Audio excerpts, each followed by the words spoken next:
Welcome, everyone. Thank you for joining us tonight. Today is Wednesday, May 6th, 2020. We have a special guest, Frank Forza, who's going to give us a little bit of insight as to some of the philosophies that he has with his profession and how that correlates to us as men with the philosophy of men becoming better men. And that is with the groups who we surround ourselves with, in this case, us being Masons, and who we are throughout the community and who we are destined to be for the future and the history that we represent. Again, this is Sacramento Lodge number 40 here in Sacramento, California.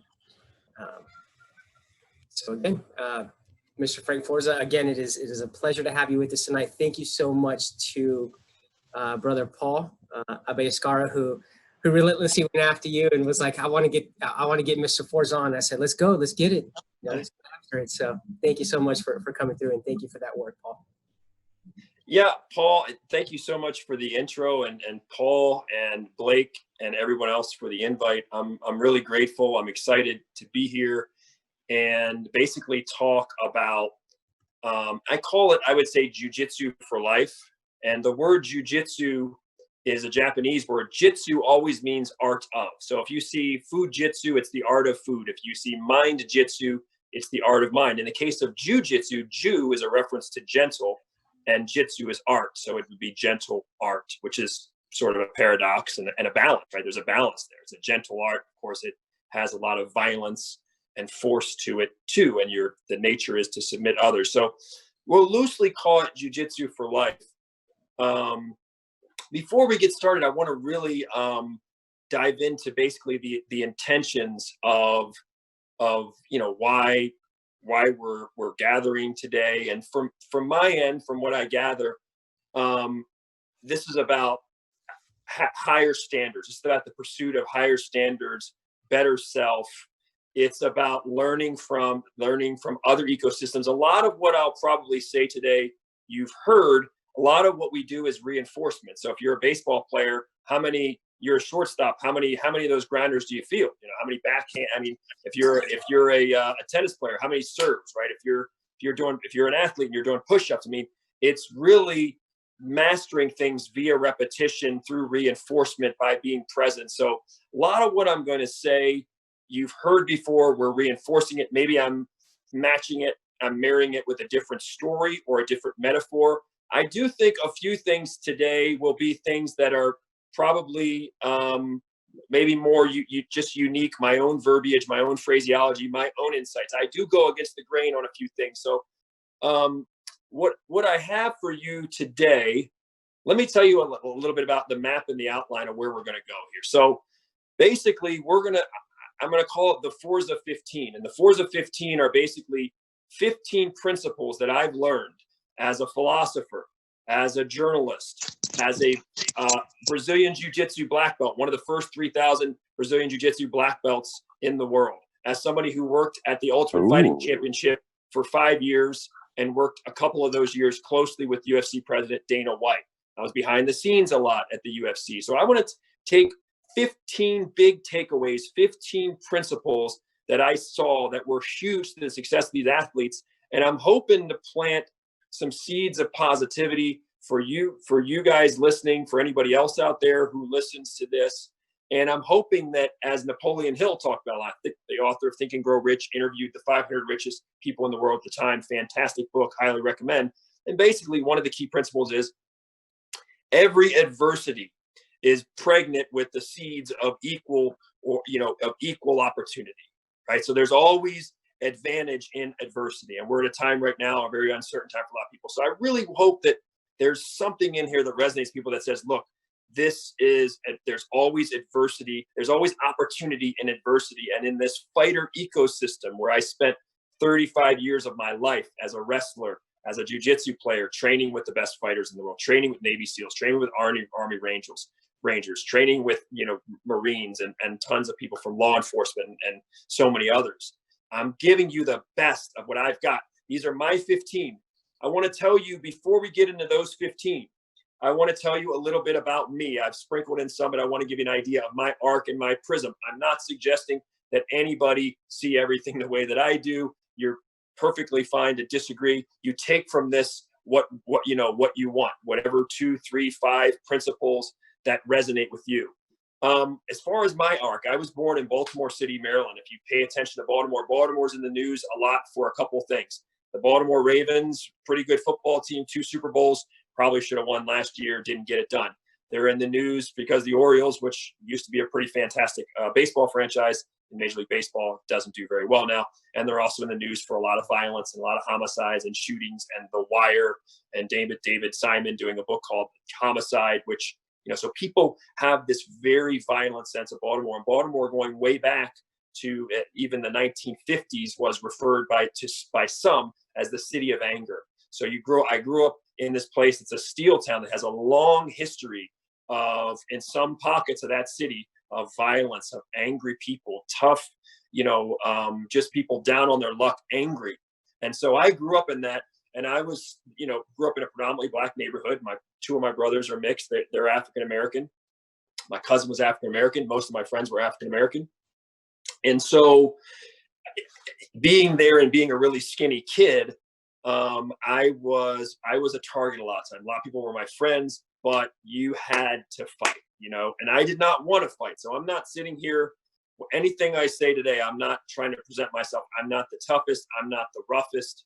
I've been beaten up, in situations, including training. I mean, you would say hundreds and hundreds and hundreds of times. So, but I was fighting at a young age because I realized this is not going to stop, because you realize at a young age, if you don't fight back, everybody else is paying attention, and then you're going to have more problems. If you don't fight the guy right now, even if he's going to beat you up, you're going to have problems with 10 others because word gets around and they're watching it and they think they can punk you, and then you have a big problem. So I grew up in that culture, what we would call bullying, where I was very afraid, I was very insecure, and I naturally gravitated toward, let's start lifting weights, let's start doing push-ups, let's start jogging and become a distance runner. I was watching Karate Kid, I was watching Rocky, I was watching Bruce Lee movies, Enter the Dragon, Chuck Norris, and I was like, listen, and I made a pact with myself at about age 13. Listen, I don't know if I'm going to win the fights, but if somebody makes trouble with me or somebody that I care about, then we're going. I'm giving it everything I got, and they're not going to want to fight me again. And that was, nobody sat me down, nobody had a talk. I just figured that out. Really wimpy kid, and I figured out, listen, if you don't, you got to fight back, and you got to fight ferocious, and they got to never want to fight you again. So I got into wrestling. I did very well in wrestling. I was recruited Division I to wrestle at the University of Maryland. When I got to Maryland, I wound up with a 27-inch scar down my right leg, which I still have. I had a damaged artery there. I had a block in the artery. My leg was shrinking. I could have lost the leg. That was very catastrophic to me, to have that identity taken away. That was really my identity. My identity was not Frank Forza, philosopher, even though I was studying philosophy. It wasn't Frank Forza, journalist. It wasn't Frank Forza, writer. It was Frank Forza, wrestler. That was really all that mattered. Being an ACC champion, being an NCAA All-American, that was where it was for me. That was how I was wired. I was wired to force things, to impose my will, to outwork everybody. And so wrestling didn't take away from me. Was like, wow, what are you going to do now? What are you going to fill that with? When the cheering stops, when that's taken away, what are you going to do? So that gives you an idea of me, of like, why did I even go? This was not some let's just go, train in Jiu Jitsu. Let's just train with fighters. This was, I coined a phrase a long time ago. Dana White uses it, and I love that he uses it. He said it at Oxford University. He said it at Harvard University. But I used this in the early 2000s. Fighting is in our DNA. Fighting is in our DNA. It's just a matter of what brings that out. What's going to bring that to the surface, right?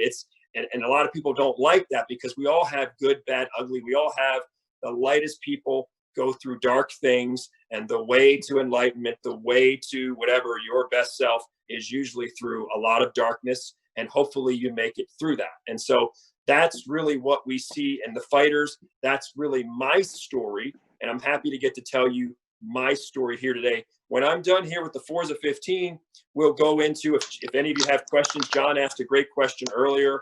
We'll get to that question if John still wants to ask it. I'm looking at probably, you guys can feel free if you want to, if you're busy, you got things to do, feel free to check out. That's fine. but we're looking at probably about 45 minutes for me here, 45 minutes or so for the Forza 15, and then we'll go Q&A and anything else you guys want. Okay, so that sound good? Yeah. All right, so we're going to work backwards. These are not in perfect order, and there might even be things if I thought long and hard, like John Wooden, when he wrote The Pyramid of Success, he thought about it for 16, 17 years before he wrote The Pyramid of Success, and then it became like required reading for Fortune 500 CEOs everywhere. We did not spend 16, 17 years on this. We did it anecdotally from my brain, and I'm sure I could do an even better job. But this is loosely my top 15. It's not necessarily in any particular order, but as we get to that top 6 or 7, it does get, I mean, that's really the thick of where I think my prism, my perspective. And yours shouldn't be the same as mine. People listening, yours should not be the same as mine. This is just me. This is the best I got for you based on my journey, based on my intuition, based on my experiences. So let's dive in. Number 15, we need pain. The principle is pain, the pain principle. Okay. And you learn that in the fight. You can't sign up for fighting, be in the fight world, the combat sports world. We cannot sign up for that. There's no escaping it. We can't. I see a lot of people now, even amid these tough times, and people want to live in a bubble. I don't understand that. There's no such thing. You can't, there's no growth in bubbles. Okay. So we very much in the combat sports, the wrestlers, the judo players, the jiu-jitsu players, the elite fighters, we run toward hard work. I call us the farmers of sport. Right? We are the farmers of sport. We like hard work. We're here because hard work. We're here because it's hard. We're here because not everybody can do it. We kind of want there to be some bragging rights in there. We want, like Navy SEALs. There's only 6,000 or so active or inactive Navy SEALs or something like that around now, right? It means something. It's like they're happy that there's a weed act. And so we need pain. Hopefully that pain is gradual, right? It's an easy place to get hurt. I coined another phrase a long time ago, the hurt bits. It's the hurt bits. No matter how much great stuff and how much of a growth catalyst there. It's phenomenal for rebuilding people. But pain, you're signing up for pain. We need that pain for growth. I'm not going to beat that to death because I think everybody knows that one by now. One thing I should have said, okay, and this really will color the Forza 15 in this talk. This is very important. I should have said it earlier when I talked about my arc, my journey, where I'm coming from, how I got to this 15. There is a gentleman named Frederick Douglass. Some of you have heard of Frederick Douglass. Frederick Douglass was a slave who made his way to freedom. He became an ambassador to France. He became a leader of the freedom movement. He was a fantastic writer, a phenomenal speaker. He was taught, one of his slave masters. I use that loosely. I hate that term, but that's what he called him in his autobiography. That one of the slave master's wife, I believe, taught him to read. And that was the biggest mistake. Then she got mean to him and was like, she got in trouble. So it's like, I can't, now she got really mean to him, but she'd already quenched him. He was like, no. This reading thing, they're freaking out over us reading. They make reading illegal. There's something to this reading thing. Buried himself in writing, became phenomenal. And he has a quote that I love, which colors all of this Forza 15, or what's the point of this? What am I aiming at? Why did I get titanium plates in my neck? Why did I get 3 broken hands, broken cheekbones, 14 complete shoulder dislocations, a tennis ball on the elbow when the elbow got popped, and just on and on and on and on. Knee surgeries, shoulder surgeries, broken noses. Why would anybody 4 chipped teeth? Why would anyone do that? And I'm not unusual. There are other people that have that. Why keep going? Why keep doing that? Because of this Frederick Douglass quote, which is my prism. And I think that this is really the point for me. Like, why does any of this matter? Frederick Douglass, it is easier to build strong children than to repair broken men. One of my favorite quotes of all time, and something I mentioned that in one of my TEDx talks, jiu-jitsu for building better people with jiu-jitsu. It is easier to build strong children than to repair broken men. And these are basically principles that I've seen in the martial arts. They can work in a lot of places that rebuild. If you're already put together pretty well, then you might not even need to check out of this in 15 minutes, But if you've got like a hunger like I did, where you're broken, where you're scared, where you're, where you were dealt a hand, you were like, this is a pretty crappy hand. It's like, Well, now you got a lot of time on your hands to figure that out. And you spend your whole life as a philosopher, as a journalist, as a whatever, on mats trying to win, because you're thinking, well, if I win and I get the accolades and I get the achievements and I'm somebody, and I'm going to, then I'll get the attention and I'll get the love and the adoration, and then I'll feel whole again, right? And of course, that's not the way that it goes. So number 15, we need pain. Number 14 should be higher, but it should be higher. It should be well in the top 10. But for now, we're going to leave it at 15. Number 14, radical transparency. I have to give credit to that phrase for Ray Dalio. I have other phrases for it, which I'm going to mention to you, but I love Ray Dalio. Ray Dalio, of course, the hedge fund impresario, and they beat the market however many ways. And Ray Dalio talks about that in his book Principles, which is they sit down at his corporation. They sit down with a lot of people, and the person who's just there 5 weeks or whatever, who's in those meetings, doesn't matter how much lower you are on the totem pole to Ray Dalio, your job is to tell him and everybody else in there what the blind spots are. Your job is to challenge them. Your job is to poke holes in why they're wrong. Your job is to let them see the blind spots, see the peripheral. Your job is not to be a yes man or a yes woman. And I love that. And I think that is what the fight sports bring. We have a couple sayings. We say the mat doesn't lie, right? They say ball don't lie. That's weak. The NBA's ball don't lie, right? Ball doesn't lie. Ball is nothing compared to people like trying to hurt you. That's a gut check. You're not going to hide. There's no hiding in there.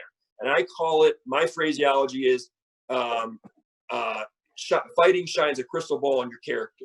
You're in a tough fight. You can't hide there. Everything you are, what you're about, is going to come to the surface. Everybody's going to see it. You're going to see it, right? So that's part of the beauty of that journey is you cannot, there's radical transparency. There's radical truths right on the surface. As soon as you're tested, as soon as your heart rate gets up, as soon as you get somebody who's as good as you or better, how do you fight? How do you respond to that? That's part of the beauty. And that's why somebody like me with a philosophical prism gravitates. There's a lot of people that have like sort of a philosophical or spiritual or the sensitive artist. There's a lot of them in sports like jiu-jitsu. In wrestling, a little different. Wrestling is more of a force mentality. Jiu-jitsu is more of a flow mentality in general, right? Jiu-jitsu is, okay, we're here at at this fence. How do we get there? Jiu-jitsu guys are like, well, we could throw a rope over it. We could dig a hole under it. We could cut a hole in the middle. We could do this, we could fly over it. And the wrestler is pretty much like, let's just grab some stuff and run through that. Let's just run through that wall. Let's just run through that fence. That's a wrestler mindset, right? The forcing. And and of course, what you want are both. Radical transparency is one of my principles. I believe in that. I wish more companies like what Ray Dalio had mentioned would do it. Unfortunately, in today's world, by and large, you would be considered a problem child. You would probably get yourself fired in the vast majority of companies. You'd be considered very difficult to work with. I think there's a way to do it. I think that the me of 20 years ago wouldn't have done so good of a job at radical transparency. I think as you get older and you realize the value of kindness and those sorts of things, and not just necessarily trying to be right, but point things out.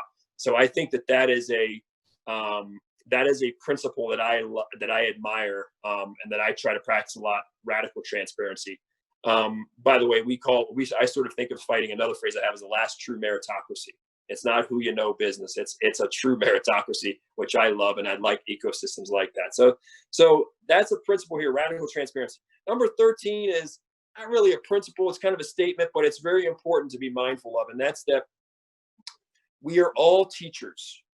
Whether we like, I know Charles Barkley, and I've even heard Michael Jordan's, recently say, well, I don't think of myself as a role model. Charles Barkley famously said, I'm not a role model. And that's fine. Maybe nobody's a role model, right? We're not signing up to be role models because a lot of these guys are like, look, I'm flawed. Don't make me a role model because you're just going to tear me down next. That makes sense. But we are all teachers. It's either what to do or what not to do. We are all teachers. And when we realize that there's a ripple effect, we're all energy and we're all teachers. And that's important because it's sort of this interconnectedness of all people, right? Like we're all impacting even the world energy field. We're impacting others, and that's important because that gives us an awareness to realize the gravity of our actions, not just live for ourselves. If I don't think of myself as a teacher, then it's easy to just live for myself. It's like, well, I can just be a selfish bastard and whatever. But when I realized we're a teacher, well, that's about other people. That's just not about me now. Now that's an obligation to something outside of me. That's an obligation back to society. So when we realize we're all teachers, and what some would call basically, it's almost like I think of, imagine if everything you did, there was no private and no public. Everything you did is on some historical record, right? Google has a record of all, everything we looked at, and it already has this extensive record of all of us for the last 10 years and what we like and whatever. But imagine if on some other plane, there's just everything we did. And imagine if you knew that everything you do matters toward the cosmic universe, toward the world. Like it's this ripple that's felt all the way around the world. Like imagine that. Like if you really thought that way, then we would really think about every word we said, everything we did. It brings more gravity to every situation because now you feel included in the world. Now you feel like, okay, you're not a millionaire, you're not famous, you don't have 1 million followers on social media, but you're still contributing a ripple. And you might not have 1 million followers, but you might be the teacher to the person that grows up in 20 years, and they do, and they impact the world. So we're all, starting these dominoes. We all have a ripple, and we are all teachers. And so when you think of yourself as a teacher, it will hold you more accountable to reconcile private and personal life. I think, where there's a lot of times not a distinction, where there's not a big distinction. As much as some people value their privacy, I think where there should be a thinner line where it's like, wow, I'm living by such high principles because I recognize the ripple. I recognize that I'm a teacher. I recognize the consequences of what I say, what I do. We are all teachers. The next one, this is one that John and I were talking about off camera, and this is a big one. I gave a TEDx talk on this. This one should be higher too. This is ego balance. A lot of people would object to my first TEDx talk. I have a lot more to say about that. I think I could have done a better job with it, but I think I also opened some eyes about it. I've had a lot of people talk to me about it. I had a lot of people come up to me after giving the speech there, but I would say ego balance. I think that, listen, if you hit the jackpot and you have great parents and your parents teach you right, and you don't spike the football, and you're just a gentleman or a gentlewoman, and you're just the most respectful, courteous thing. You're Derek Jeter, you're Cal Ripken, and you're just this model citizen. Great. I mean, most people don't hit the jackpot like that, where they have these parents teaching them at a young age and just running that through them. There's a lot of people who come from rougher tracks, and they don't have the guidance. They don't have the parenting. They don't, and so they have to figure it out. And what I have seen, I mentioned this in the TEDx talk. I got to interview a gentleman named Emmanuel Stewart. Emmanuel Stewart is one of the best boxing trainers in history. He worked with 30 plus world champions. And a year before he died, I got to interview him, and I got to ask him, Mr. Stewart, of all the fighters you worked with, what's the one thing they all had in common? And I was so excited of all the things. I talked to him probably about 50 minutes, an hour, and that I was so excited to hear his response. And he surprised me. He said a big ego. They all had a big ego. Now, Emmanuel, that was shocking to me, because Emmanuel Stewart is super soft-spoken. He's a very soft-spoken person. And so coming from him, like, he could have said he had 10,000 things he could have said to answer that question. Now, when he said that, I didn't expect that response from him, but it had confirmed something that I had in all my time, in all my time in the fight sports. I was like, wow, that's the one thing, like a big ego gets a bad rap. People have misconstrued it. Like, it's almost essential. You see it in all the top fighters. And you see it in a lot of entrepreneurs and many others, and many other high achievers and performers.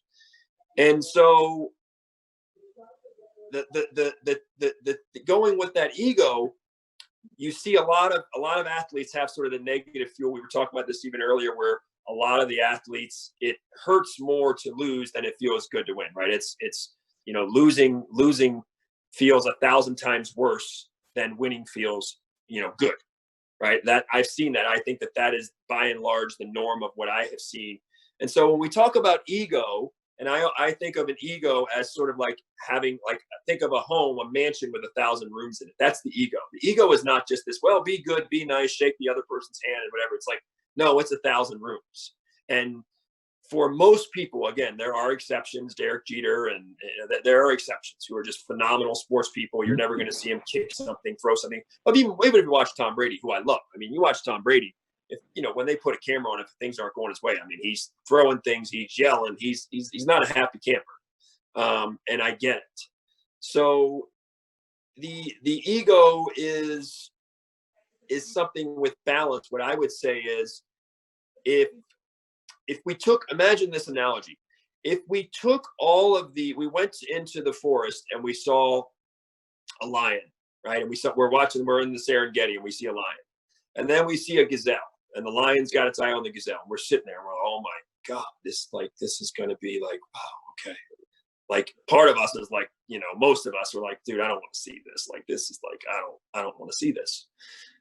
And so we keep watching, and we watch as the lion gives chase, and the lion catches the gazelle, and the lion, strangles it, breaks its neck. And then, later the lion eats it, takes it back to its cubs. So we say, okay, you know what? Lions are really mean. They're vicious. They're terrible. That was really mean. Let's take all the lions out of the ecosystem. No more lions. We get rid of lions. And then we go and we say, okay, what's the second toughest thing? Whatever. Well, I don't know what it is. We could quibble. I'm not a zoologist, but let's just say it's a tiger. Oh, we watch a tiger do something bad, something natural. It's killing things. Tiger attacks some people. Let's get rid of all the tigers. Okay, let's go. All right, let's just go down the thing to the honey badgers. Honey badgers are, small, but they're really nasty and mean. Snakes. And we just let's just get rid of everything that's just ugly and mean and malicious and kill something and violent. And we realize that you start doing that, and what happens to the ecosystem? What's going to happen to the ecosystem? I mean, you're playing it. It's a mess. It'll be a mess because ecosystems are interwoven and interconnected, and there's a balance there.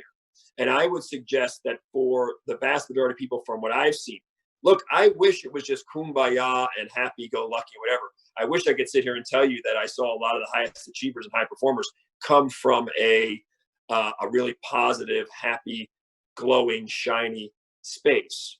I cannot tell you that. Almost all of them have a screw loose. And I think a lot of the highest performers and achievers do. And I don't say that as an insult. I just say that as they have something that's chasing them. They have some demon. They have some chip that's means like, no, I have to do this. They would die for what they're about. They would die for it. It is extreme. If you want those kind of extreme results that they're pursuing, you're going to have extreme habits to support it. And normal people are probably not going to understand. I'm just saying this is radical transparency, right? Like, we can't decorate it. But the reality is, I would hope when I talk about ego balance, that people would understand it better rather than always demonize it and vilify it, because I think that we're all a work in progress. And some people that are going through that, and you see them lose their cool or whatever, or they say something mean, it's like, maybe they're going through a phase, and hopefully they're going to, that maybe that's part of the road to ascension. Maybe that's a pit stop. It's certainly not, I'm not suggesting that having a big ego is the top of the pyramid. It's certainly not. But it might be a pit stop on the way there. You might, because if I've heard some of the athletes say, man, if I don't have that chip and that edge, I'm done. You see some athletes or some fighters in the NFL too. There's a guy named, I won't say his name, but he got a big contract, and then he had like a spiritual conversion. He got soft, and it was like, he didn't have any edge. He didn't have that negative, got to get it. He didn't have that hunger. So when we talk about the ego thing, we're talking about ego balance is what I think is more ideal, because you don't want to have such a big ego that you're a cancer to the team. And that leads me into my next thing, which would be sort of competitiveness versus cooperativeness. Okay, this is an extension of the ego. So it's competitive versus cooperative is a balance. Tom Brady is a great teammate, right? He's learned to balance. He's hyper ultra competitive, but he is also very cooperative, right? He's very, he loves his teammates. And so that goes hand in hand with the ego balance, where our ego cannot be so out of control like we see. I'm not going to say there's a certain NFL player now, you guys all probably know him, and he's just, he's crashing and burning, and he's just, he's just lost it. And it's like when it becomes that self-centered, right? It has to be in a good balanced ego is where you still care about others. You still value kindness, and you value, cooperativeness as well as competitiveness. You're trying to strike a balance. Now that can be different, man. That can be different. I see the Ravens just drafted some guys. I mean, one of the trends they drafted guys that, like they said, one of the guys they got the third rounder that they drafted, what's his name? The kid out of Texas, DeVelney or whatever. They drafted him, and he's a stud, right? He's got great hand, doesn't drop anything, but they plays with anger. They wanted a guy who played. They're John Harbaugh. The only time in the night that Ravens head coach, the only time he fist pumped was when they got that guy, Delvany. Then he threw. I mean, I thought he was going to throw a shoulder out. Literally, I'm like a 53-year-old, 54-year-old guy pumping that hard. I'm like, dude, you're going to throw your shoulder out. He was that stoked to get him. It's like, what does this guy bring? Man, he brings intensity. He wants to win so bad. He plays with anger. He tries to run people over.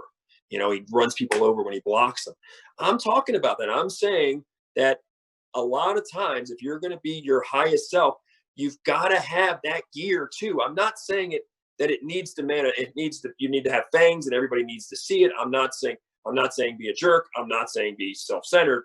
I'm just saying when you have sort of a tick as like a little fire burning, I think you need that. And one final thing on ego, and this is you say, well, okay, Frank, balance. What do you mean by that? Like, well, how does that work? Well, let's take some people. I know a lot of people, even in the fight sports, a lot of people that are depressed and they're going through things, right? So I see a lot of depressed people.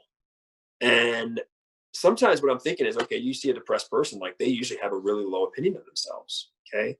So it's like that's someone to me, like who needs to either someone needs to talk them up or they need to talk themselves up a little bit. Sometimes it's like, man, you say, well, they're talking themselves up big. Sometimes that's what they need. Like they need to inflate their ego a little. They have no ego. They have no pride. They have no nothing. Dan Gable said, some have wrestled with, none have wrestled. None have been great winners without great pride. That's Dan Gable. It's like, you got to have some pride, right? Notre Dame, the fighting Irish, the pride of having pride in your team and who you are, you got to have some pride. So some people are so deflated. What do you do to someone's deflated to pick them up? You got to inflate.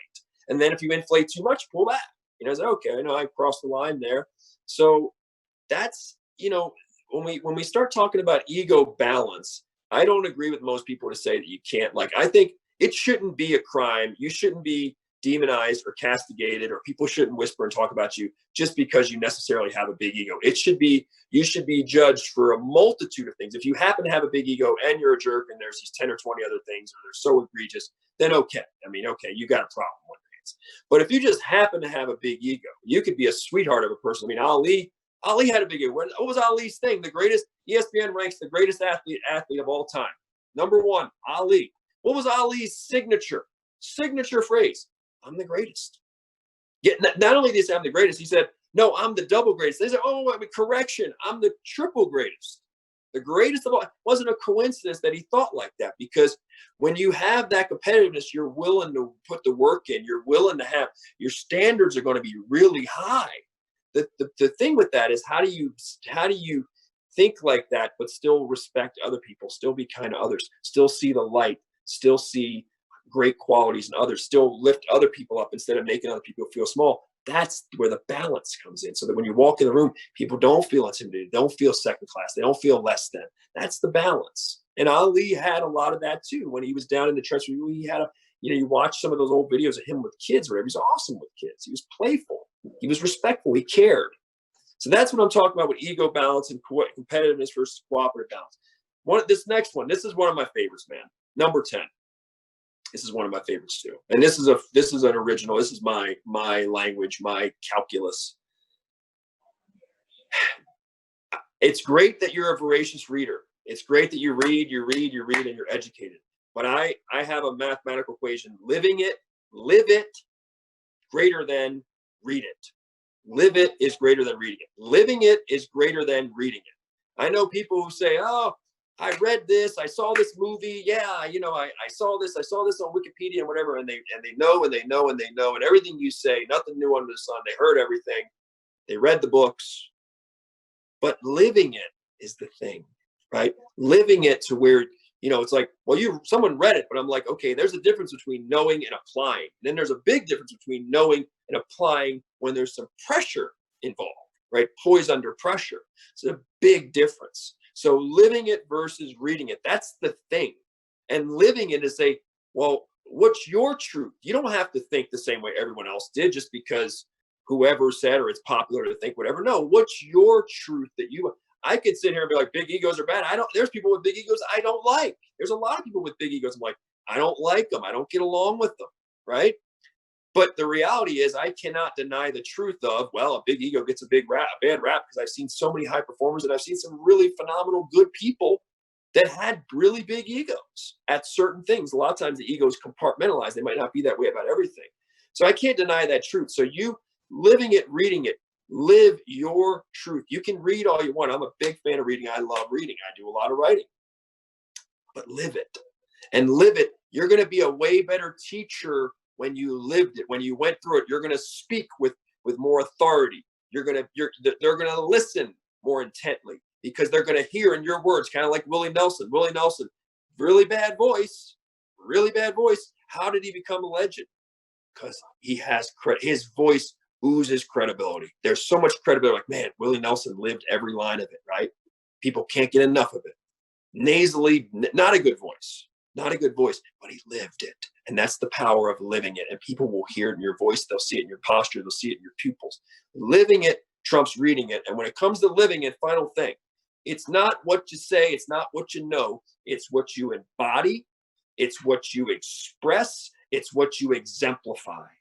I had to learn that one the hard way, that exemplification is way bigger than saying it. As much as I love good words and give a good speech, whatever, being the example is more important. Being Cal Ripken, even though he's not that eloquent, he's not great with words. He's not flipping these great phrases.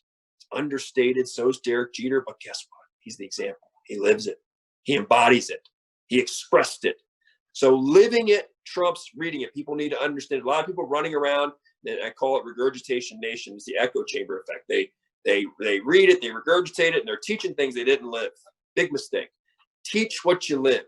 Teach what you bled for. Teach what you suffered. If you didn't suffer for it, you didn't bleed for it, you didn't sacrifice for it, you didn't go through some kind of fire, then don't teach it. Teach something else until you do that.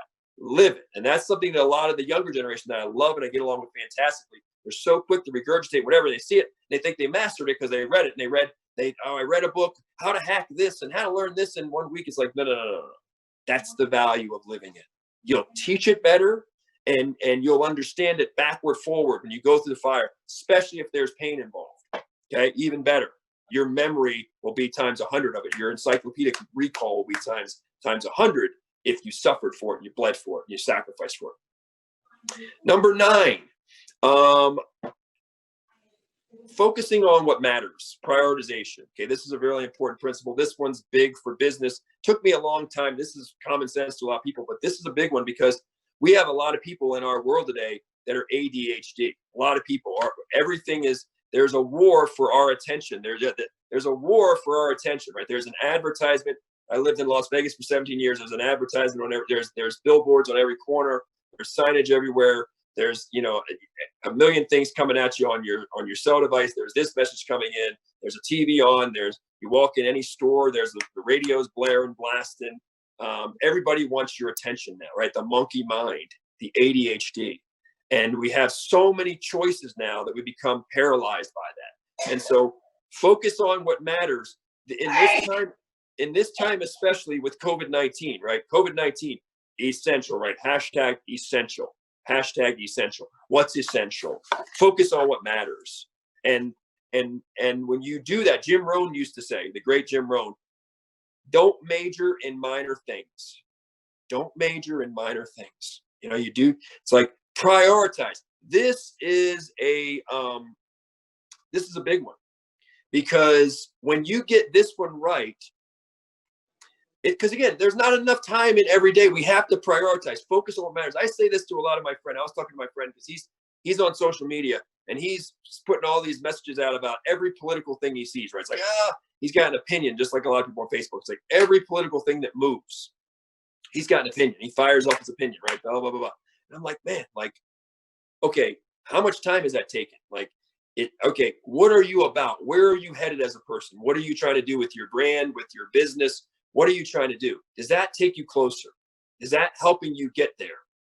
And it's not. Like in his case, it's like, dude, that's not helping you at all, but I'm taking a stand. And I'm like, and I told him a story about like a Michael Jordan. Okay, Michael Jordan came under fire. We say, focus on what matters. You got people like Tom Brady, Dan Gable, Michael Jordan, lasering in on their goals, lasering in, super prioritized. Michael Jordan got a lot of flack. They said, listen, he made a comment once, Republicans buy sneakers, right? Why don't you and guys, I'm not political. I haven't voted in 25 years. You can hate me for that. I haven't voted in 25 years. So I'm not Republican nor Democrat, but they came down on him. Dude, you're an African-American guy. You support the liberal candidate. Your mom loves the liberal candidate in North Carolina. Why don't you know? Well, Republicans buy sneakers too, he said, right?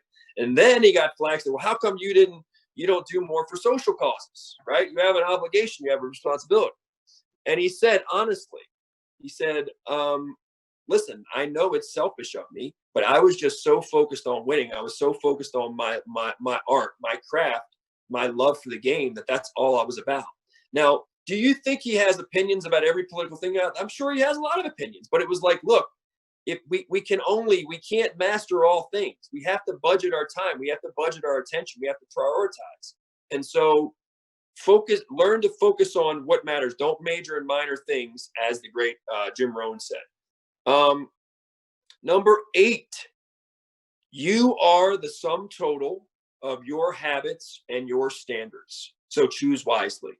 And I would say that for most people, from what I've seen, including a lot of the fighters, including probably most fighters, they aim too low, right? It's like expectations, the mother of disappointment. So a lot of people just aim way lower. It's like, I don't want to be disappointed. But you are the sum total of your habits and your standards.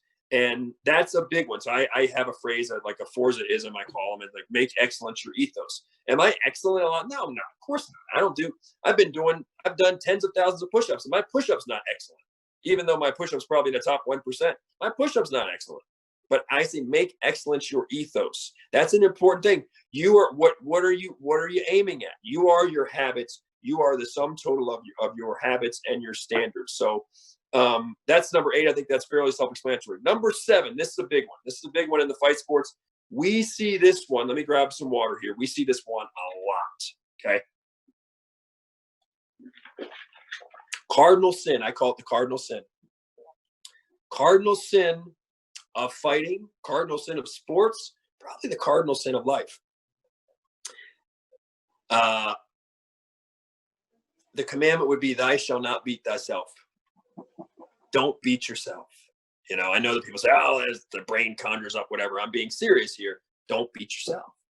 And you think of a prime Mike Tyson when he was 19, 20, 21, and just, he would walk out with the towel on his head, and he'd walk out in those black, 3/4 shoes and the black trunks, and just the meanest, sweat's coming off of him, and I mean steam's coming off of him, and he just looked angry, right? He looked like, he wanted to pick the whole world up and slam it on its head, right?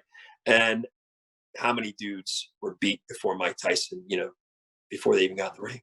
In the early stage, I mean, there were dozens of opponents they were beat before before they even stepped in the ring. Okay, and he would throw punches at him, and they were waiting for Mike to just get a little whiff of a glove on him, where people were tripping over themselves to fall down and be counted out and be knocked out and be done with it. And I think that's the cardinal sin. There's so many, the mental game is so important. And you don't want to beat yourself. You have to work on that. I don't have enough time here to go into that, but you've got to learn to find ways and mental techniques. I want to tell you one other story about that. I had a teammate in high school wrestling. I was a very good high school wrestler. And I had a teammate. And this teammate, I'm not going to say his name, but he used to give me fits in practice. We were about the same size. He used to give me fits, man. And I was one of the state's best. I beat 2 state champions my senior year. I beat the regional champion. I beat the county champion. I ran off 22 wins in a row at one point. I was a very good high school wrestler. And of course, I went on to wrestle at Maryland, University of Maryland, before my surgery, my major surgery. And so this guy would give me fits in practice every day, right? When it would come time for our dual meets, whenever we would face another team, we used to have a bucket, right? A bucket, a little bucket, a little trash bucket beside the mat. Whenever he would go wrestle, this guy would give me fits, we would put the bucket at the end of the mat. And the match would happen, and it'd be a close match, and he would lose. He was a 500 wrestler. My record was nowhere near 500, okay? He was I was winning 90-some% of my matches. He was a 500 wrestler, and he was giving me fits.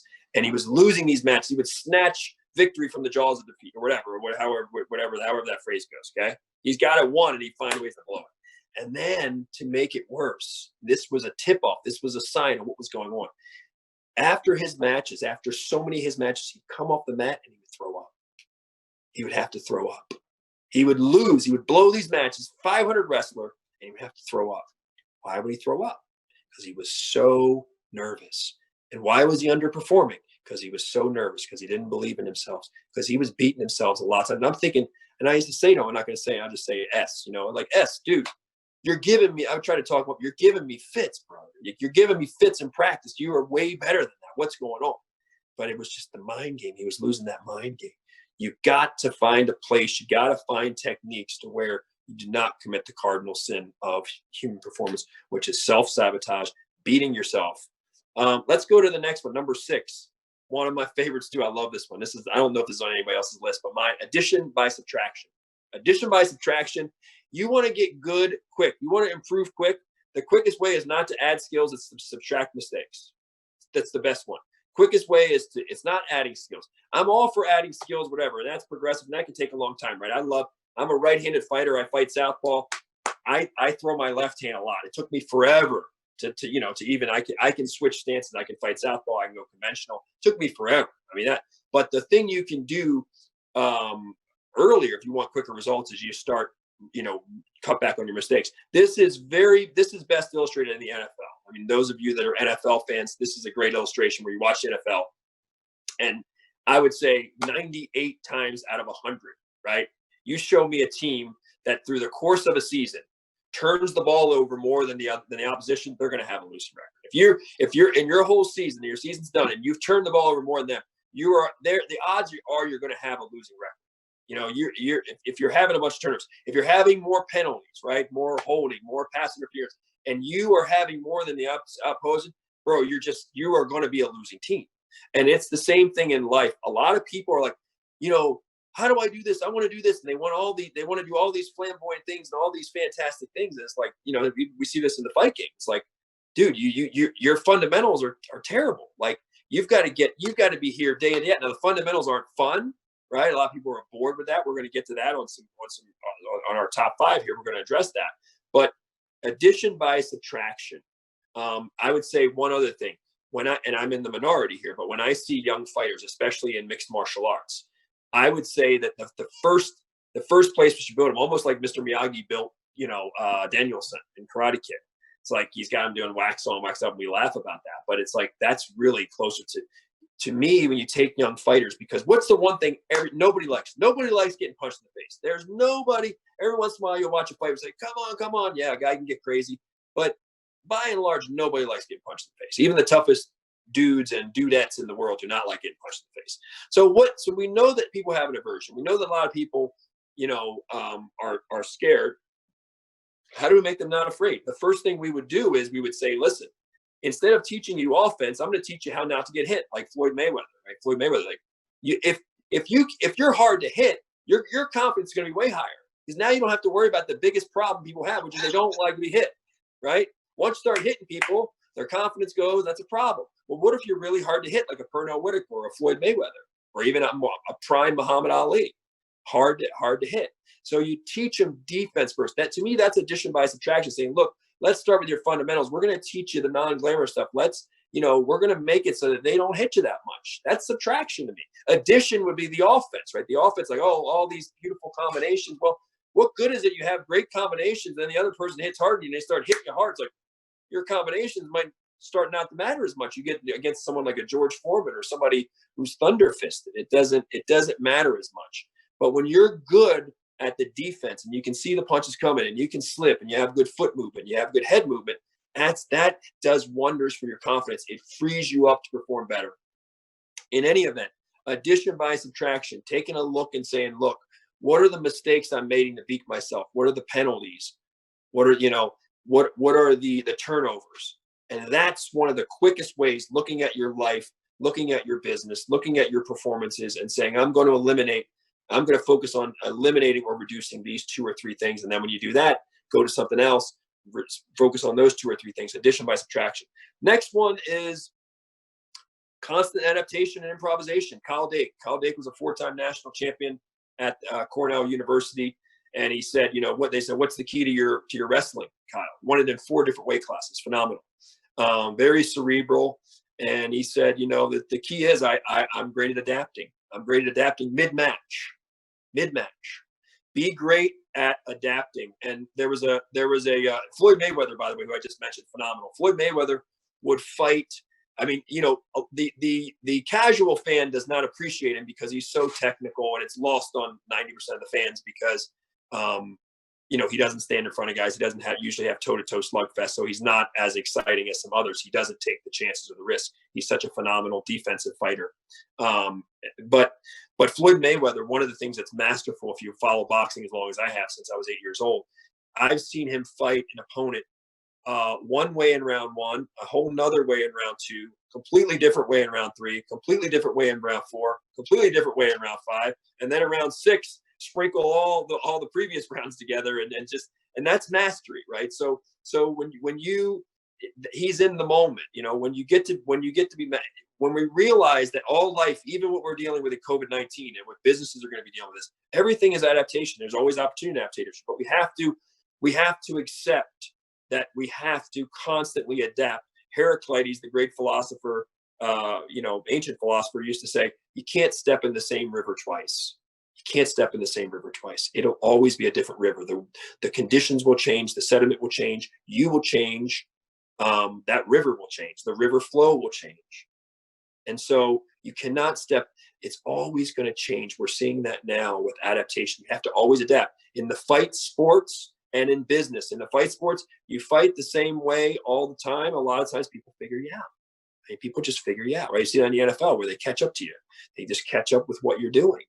And so you have to constantly be adapting and improvising and improving. I see that when I look at geniuses and I look at the Bill Belichick's of the world and some of the, and the John Woodens. And what I see is just that they can adapt and improvise mid-game better than others. They make those adjustments. And so that's a very important principle. And the main thing there is you just have to master your craft. By the way, just an aside to that, and it's just related.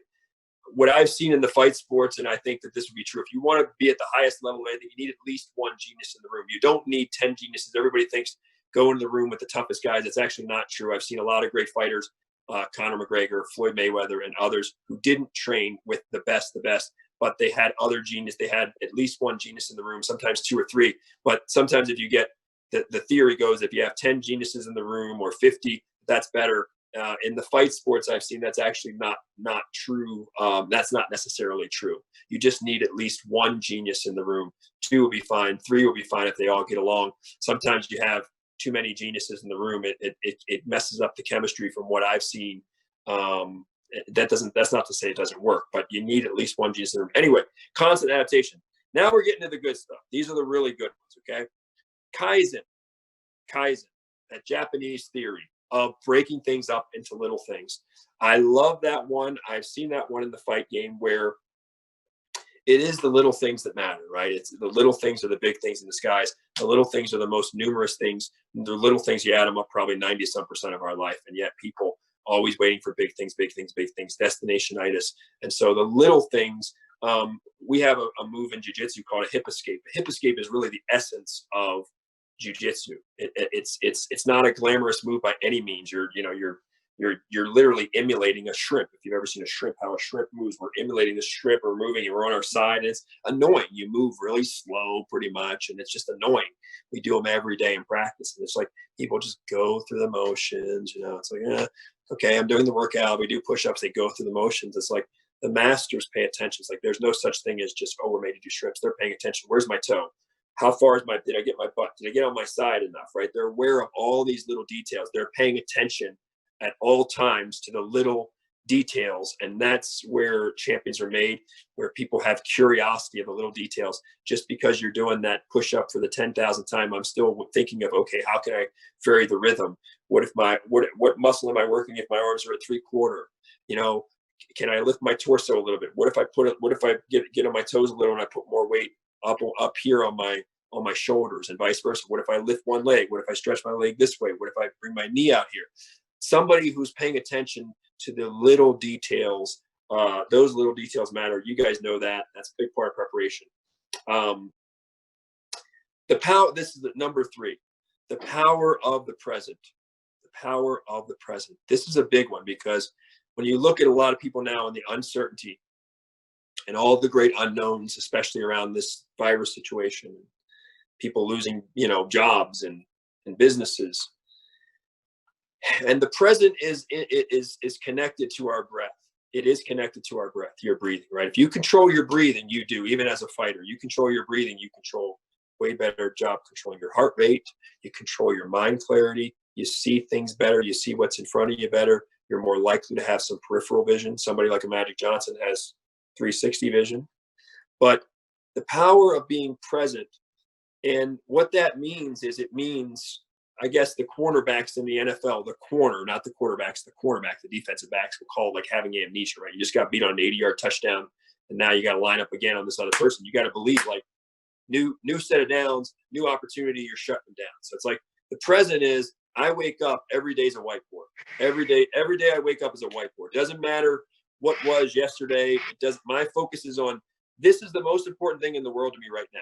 What we're doing right now, there's nothing more important. There's nowhere I'd rather be. This is everything. This is all we got. This is like the end of the world to me, if it has to be.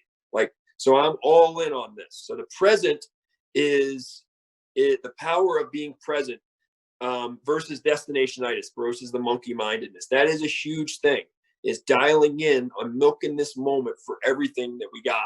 Not having destinationitis, right? It's enjoying the processes of it. And I would say along that, a subplot to the power of the present, because people are, like they said, the great sages, if you're depressed, you're living in the past. And if you're anxious, you're living in the future. It's trying to live, especially in this world that's always fighting for our attention, trying to live fully in the present. This is all that matters. This is all there is. This is all there will ever be, is the present.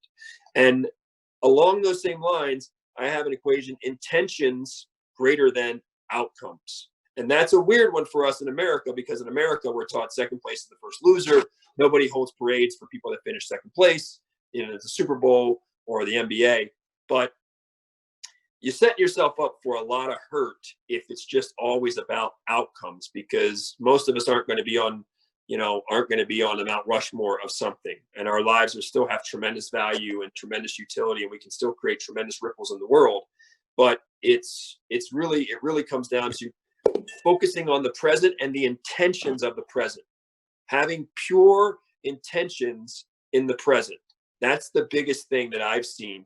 The purity of something, not necessarily the outcomes. Because if you're worried about the outcome, you cannot be fully in the present. And if you're in a fight, or you're in a serious situation like that, or whatever situation where you want to do your best, if you're not fully there, you're not going to be able to adapt and improvise. You're not going to be at your best. You're only at your best when you're fully immersed, like a Michael Jordan. You're in the zone and you're fully in the present. And you can work with your breath. That's a whole nother topic, but you can work with your breath on that. You can work through whiteboards, writing different things down at the beginning of the day. That leads us in, guys, to our this one's been echoed by the Sun Tzu's Art of War, right? Sun Tzu's Art of War. One of the biggest principles is know thyself. Know thyself, to me, is a little different than it was for Sun Tzu. But know thyself is a big thing, especially for me as a philosopher, as a truth seeker. And you guys, one of your core values is truth. And so for me, when you say know thyself, let me tell you what. As far as I can see in my life, I think most people don't really know themselves. I just think that they don't. When I got divorced, I got divorced 10 years ago. I mean, at the core of that was really, I didn't know who I was even before I got married. Right? I did not know who I was. I can't sit here and blame my ex-wife. I did not know who I was. When you don't know who you are, you don't really know what you want so much. It's hard to even know what you want. It's hard to make decisions. So know thyself. So I would say to people, that's a whole nother topic, but I would say if people are like, well, Frank, I'm lost. I don't know who I am and I don't know where to start. I don't know what's for me. The one thing I would say to them is, okay, well, let's start right where you are. I want you to wake up tomorrow and I want you to design a perfect day. I want you to design, or do it tonight, even better, design a perfect day. And now when I ask people to do that, and I ask clients to do that, they say, well, some of them can fill up 5 or 6 hours, then they have 7 hours of sleep, but then they have these big gaps of like 7, 8 hours unaccounted for. I don't really know. And then so I say, look, you don't have to know the whole perfect day. You don't have to know it. You just fill it in as you go. But when you start filling in that perfect day, not what you're doing now, not the drudgery, oh, I hate my job. But if it was a perfectly designed day, well, how would you fill it out? And then add to it. When you start looking at that perfect day, right? You can keep them, keep updating the thing. And in the early stages, you want to update it every week or every 2 weeks, update it. You start looking at it and you say, what's important to me? Like my day, I get like, 2, 3, my average day is probably 2.5 to 5 hours of either, something like a Jiu Jitsu or working out or bike cycling or calisthenics or being in the sun. That's an average day. I'm not advising that for other people, but that's me. That's what makes me happy, right? I do a lot of writing. I do a lot of music. I like teaching, like very much like what we're doing now. I love to cook food, right? So, you design, and then what does that say about me? It says I like simple things. As much as I think financial wealth and prosperity is a top 5 goal. It should be a top 4 or 5 for all of us. I like simple things, and they give me the most satisfaction and gratification. That's just me. So when I design my perfect day, no day goes perfect. Things always pop up, but I at least have an idea. And when I look at that day, I'm like, what does that say about me? What does that say about how I should be spending my time? What does that say about my values? And when you know thyself, it makes it easy to say, okay, what are my core values for my brand? What are my core values? Well, what are your core? You know yourself. What are your core values about? Me, I'm like organic, Mr. Natural. Those are values. Excellence is an ethos. I'm like, I can't leave those values. That's when I know myself. I'm like, no, they're your values. And I could sit here and say, well, the world doesn't like that. And excellence is a strong word. And you're not excellent. So whatever, but they're still my values. The pursuit of that is my value. And so when you know yourself, it's going to be easier to say, these are my top 5 or 10 core values. And you're going to look at your day and you're going to see like, okay, this is really how I should be spending my time. How can I do more of that? The other thing I would say really quick on that, I want to tell you a Dana White story really quick. And I know we're going over a little bit, but I'm going to tell you a Dana White story. I worked closely with Dana for 3 years. I worked for UFC for 5 years behind the scenes. Best thing ever is to be behind the scenes before a fight, backstage with them. That's phenomenal. But Dana White, a lot of people don't talk about this. Like, what's the secret sauce? What makes Dana White special? He's, arguably the best fight promoter in history. What makes him special? He's kind of simple. He's a simple guy. He's funnier than people think. But one of the things with Dana is Dana White knows exactly, and he's known for a long time, who he is. He's a guy that just loves fighting, gets goosebumps over fights, and loves talking fights, and just lives and breathes it, and used to teach it. Was a boxing trainer before all this happened. And he knows who he is. He knows he's extremely loyal. But this is what's interesting about Dana. You say, well, what helped the UFC grow? Nobody, I'm getting ready to tell you guys something that 99.99% of UFC fans, even the diehards, don't know. They don't articulate this. If they do know it, they don't articulate it. And that's that Dana White has a fantastic understanding of who his fan is. He knows his fan. He knows who his fan is. He knows his audience, right? Say for a writer, know your audience. He knows.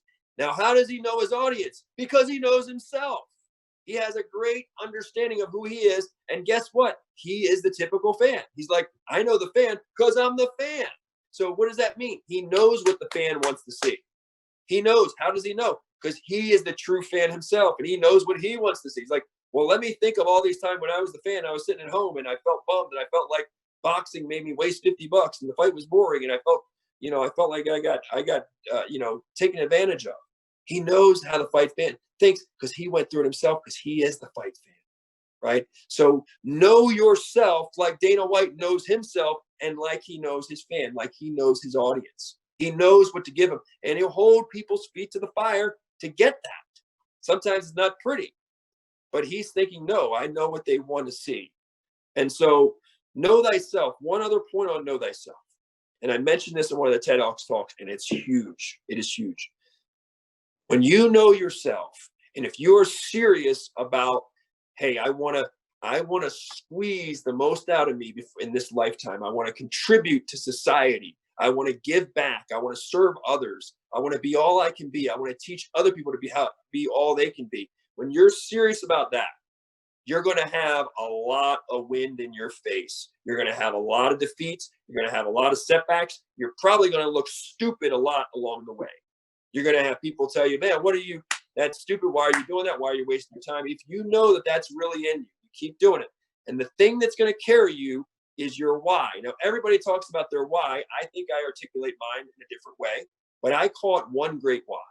And the premise is that one great why has to be so strong that it would drown out, that it would crush 10,000 why nots. One great why must be so strong, so much force, so much energy running through you that it will just slay 10,000 why nots. Because that monkey mindedness for most people have way more why nots than they have why. They have a why and it's a weak why. And they don't, and you know, if you don't know what that why is, sometimes you got to keep peeling back the layers. I heard Dean Graziosi gave a great speech on that, sort of a game, a mental technique where you play a game and you just keep peeling back the layer. Well, why do you want to do this? Well, because I want to make more money. Well, why do you want to make more money? Well, I want to make more money because I want my kids to have a better life. Why do you want your kids to have a better life? They keep going, right? But in any event, you need a one great why. You don't need a weak why. Well, because I love whatever. Well, because I want to give back. A strong why, like I'll give you an example of my why. I'm not saying my why should be your why. Your why should be different. But for me, a lot of times that why can be tied to something negative too. We were talking about that earlier. It can be said, in my case, it's like, look, the worst thought for me before I leave this earth, the worst thought of me is that I say, don't die with great music left in you, Frank. Meaning, fire all your bullets while you're here, man. Give the world the best you got. Share, teach the best you got. Even if it's an audience of 10 or 20, do the best you got right here, right now with what you got. And don't go to your grave with, where it's like woulda, shoulda, coulda, whatever. You're not too old. I'm older than I look. You're not too old. That's a form of the self-sabotage. That's one of the cardinal sins people were saying earlier. You're not too old. You're 60 or 70, whatever. There's plenty to still contribute out there. There's plenty of time, right? So people, it's like you're never too old. You're as old as you think you are. Bruce Lee used to say, you're as tired as you think you are. You're as old as you think you are. I'm just getting started in life. I'm going to be 48 2 days. I'm just getting started, right? It's just starting for me now. I expect to be way better in so many levels at 60, 70. I expect to be 80. I expect to have all my faculties like Bob Proctor does. I'm looking forward to that. So it's really having a why. My why is, Frank, you have an obligation to give back. You were given ability. It was a God-given ability. You were given it for a reason. If there wasn't a reason, you wouldn't have been given it. You got it. Work that to the maximum. Give it back. Share it. Enjoy it. You have a responsibility. You have an obligation, like John F. Kennedy Jr. said. Yeah, ask not what your country can do for you. Ask what you can do for your country. What can you do? What am I doing to make this world a better place? What am I doing to contribute? What's my part? And to take it to the grave with me and not express it and not embody it is a cardinal sin. It is a waste. And to me, it's a growth. It's disgusting. It's disgusting. I have an obligation to at least try, to at least put the intention in. Maybe the world doesn't recognize it. Maybe I'm never rich and famous, but I have an obligation on an attention level to do that day in, day out. That's my why. You find your why. Last thing. Highest thing I would say is at the top of the pyramid. Now, this one, I got to say that this is different things to different people. I'm not trying to be religious here, but I would say that spirit and love, you guys have a core value. You have truth, you have brotherly love. And guess what? God, you picked a good core value for your company, because I would say spirit and love as 1 and 1A, because when we say spirit, I'm not going to get into the religious side of it. I'm just saying a higher power, a cosmic something, the source, the infinite source, the thing that's bigger than us, the reason we're here, the reason there's laws to the universe, the reason you can go up in the mountains and behold something and be like just awestruck and feel small. That and that invisible thing, that invisible force. And there's so much wrapped up in spirit. And I think I even see it in the fighters. what we call it, fighting spirit. That's what really moves people, that brings so much adrenaline, so much charge to the arenas. If you've ever been in an arena where there's 17, 18, 20,000 fight fans and they go crazy together, it's the chill of all chills down your spine. And a lot of times that's because they see two fighters just giving everything they got and showing a fighting spirit. And it doesn't just have to be a fighting spirit. Spirit is all encompassing. It can be a loving spirit. It can be a spirit of forgiveness. It could be a spirit of gratitude. It could be attitude. It could be many things. But spirit is, to me, and I think John wouldn't call it faith, but spirit is the big thing. And when we say love, you look, even there's a lot of sages throughout history, a lot of prophets, and a lot of the great books where they say, love is the greatest force of all. And it really is. It's hard for us. We spend so much time in the fight sports, and it's warrior, warrior, warrior, warrior, warrior, right? Warrior, warrior, warrior, warrior, warrior.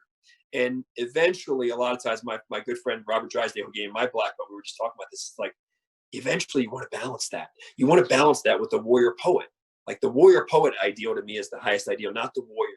It's easier for a lot of people to be the warrior than to be the warrior poet, because the warrior poet is to find that balance, that yin, that yang, that force, that flow. And that's the hardest thing in life, is to how do you find balance? And you can't find it if you've never went through the darkness, you've never went through the wilderness, you've never went through the harshness, you've never felt alone, you've never felt broken. You can't get to that highest light, that highest peak. You can't. So you got to have both. You got to walk in the light and you got to walk in the dark. And so that love, though, it's cheesy, but it takes time. But learning to love ourselves, learning to love other people. I say this is my number one rule coaching athletes when I coach them. They got to know you care about them. You can't get the best out of them if they don't know. That's not just it's the millennials, their self. It's not just a millennial thing. You can't get the best out of people unless they know you care. It's rule number one. It's not even what you know. It's team building 101. They got to know you genuinely care about them. They have to know. You're not making them do the push-ups to be punitive. You're not making them run all the sprints and all the hills. You're not asking them to do anything that you haven't done thousands of times. You're not asking them to mop the mats, because I've mopped the mats more than they have. Even that. But you come from a space of love, which is to say, hey, guess what? I want you to feel the gratification of knowing a higher you. I want almost vicariously. I want to talk to you like I'm talking to my 15-year-old self, and I see something special in you, and I want to bring it out, man. I see so much light in you. I don't even know how much longer I got here, but I know you're going to touch a lot of people, and I want to just plant any little seed for that. And that's love, like love for ourselves, love for other people, love, forgiveness of people doing knuckleheaded things, unconditional love for the, people that are whatever, down on their luck. That's the jackpot. You guys are doing that there with your organization. And I would say that, all these things on this list, we could nail all of them. We could do all of them. And if we miss this number one, if we miss really tapping into the spirit and the spirit of love and loving ourselves and learning to love others, if we miss that mark, we just lose. We just miss it. And we're going to feel unfulfilled. We're not going to feel whole. We have to make peace. It's not just the warrior. Warrior has to make peace with some balance to say, hey, it's okay to, watch your kids play and feel like, just gentle and feel soft and feel like you've never been a fight in your whole life. It's okay to be gentle with people. It's okay to be kind. As Wayne Dyer used to say, better to be kind than right. It's okay to be kind and let things go and give people a pass. It's okay to be humble. It's okay to be humble. It's okay to forgive. It's not just weakness. It's okay to come from a space of love. Even if people don't appreciate it, it's okay. It's not weakness. It's strength. It's okay to come from that space. And that, to me, is as important. And some of these things are ineffable. We start talking about spirit. Some of those things are just hard. You just have to, you know it when you see it. You know it when you feel it. But it's at least having the intention. I think a lot of the voids we see in the world today, guys, a lot of the voids that we see, they're spiritual voids. People have this spiritual hole in themselves, and they have to fill it. Some people are filling it with yoga. Some people are filling it by being in the outdoors and climbing mountains. Some people are filling it, with whatever, with churches. Some people are filling it with other forms of whatever, fellowship or meditation, but there's a spiritual void. And I think for me, in my case, at least, I was lost until I made peace with that spiritual void. And when I made peace with that spiritual void, when you make peace with it, guess what you realize, Frank? You gotta grow your love muscle. You gotta love people more. You're not loving yourself enough, and you're not loving other people enough. And that's why you feel empty, and that's why you feel broken, and that's why you don't feel whole. So it's addressing that, whatever it is, address that spiritual void, have some sort of spiritual practice, work on your love muscle, work on building that, and showing more love to everybody, your organization, your community, your kids, even strangers. So guys, that's the Forza 15. I really appreciate this opportunity. It's been great. You guys forced me to, do some thinking. And if anybody has any questions, I'm very happy to answer them. So after watching your TED Talks and then you mentioning that you are a lover and someone who studied philosophy, yeah, do you feel like that really gave you a really good understanding of how people perceive ego going into your TED Talk? And maybe you're going to touch on this, but I just really thought how you broke down ego and I guess a society's misinterpretation of ego. And then when you go back and you look at different philosophical ideas of ego, I thought you had probably the best explanation of it that I've heard in a long time. Going back to that thought. Yeah. And I wanted to do a book on ego that would have matched up well, but just with everything being what it is, I just haven't, I'm a perfectionist. I'd like to really round that out. I will do a book on that eventually, but that it's sort of like any ecosystem, right? If you get up close to champions, right? If you get up close, there's incredible qualities and there's always warts. There's always blemishes, right? So we tend to just, have a Coke and a smile, and you only hear one, it's just la, la, la, la, la, la, la, we are the champions. It's all the happy stuff. And the reality is that, to be a champion in really competitive spaces usually requires you to go to some dark places in yourself. It requires a road through darkness. Hopefully you don't stay there. I'm not suggesting anybody stay there, but from what I've seen with the fighters, having, competed and went through it myself for 30 some years. And then what I've seen, behind the scenes at UFC, I was behind the scenes at UFC for 6 years, right there when they're getting ready to fight and training with those guys. And, you have to pull every piece of yourself, including the good, bad, and the ugly. And I always say, whenever I see an athlete, a pro athlete say, I have a chip on my shoulder now, I didn't get drafted this, I got cut, I got this. I mean, it'll blow your mind if you just pay attention to how often that sort of phraseology is used, where, it's fuel. It's fuel. And to be honest, it's probably a bigger fuel for athletes than it is than love is. Even though love is a great power, it's probably the best power. But during those years, then there's a lot of negative fuel for a lot of athletes, from Tom Brady to Dan Gable. A lot of people feeling slighted, feeling disrespected, feeling like they have something to prove. We see that a lot with the female fighters. All the female fighters, we have something to prove. We have something to prove. We have something to prove. And that you could take that as, well, that's coming from a negative space, right? You want to prove someone wrong. It's not just for you. And so I'm not saying that's idyllic. So when I start talking about big egos, I'm not suggesting that that's the top of the pyramid.